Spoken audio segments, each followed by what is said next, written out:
மகாநதி சீரியலோட கதைக்களம் இப்போ ரொம்பவே சுவாரஸ்யமாகவும் விறுவிறுப்பாகவும் போயிட்டு இருக்கு அப்படின்னு தான் சொல்லணும். காவேரி பழசெல்லாமே மறந்துருப்பாங்க. விஜய் தன்னோட வாழ்க்கையை அவரோட பொண்ணுக்காக வாழணும் அப்படின்னு சொல்லி முடிவு பண்ணியிருப்பாங்க.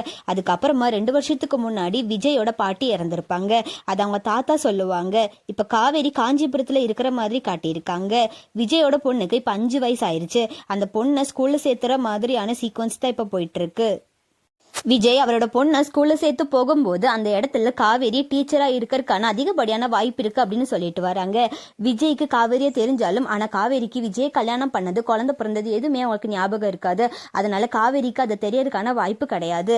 அப்படி இல்லை அப்படின்னு சொன்னா கங்காவோட பொண்ணும் விஜயோட பொண்ணும் ஃப்ரெண்ட்ஸாக இருப்பாங்க. அதன் மூலியமா தான் விஜய் காவேரியை மீட் பண்ணுவாங்க. அப்படிதான் கதையை கொண்டு போவாங்களா இருக்கும் அப்படின்னு சொல்லி இப்போ சொல்லப்பட்டு வருது. மகாநதி சீரியலை நீங்கள் பார்க்குறீங்களா? கதைக்களம் உங்களுக்கு எந்த அளவுக்கு பிடிச்சிருக்கு அப்படின்னு சொல்லி கமெண்ட்ல சொல்லுங்க.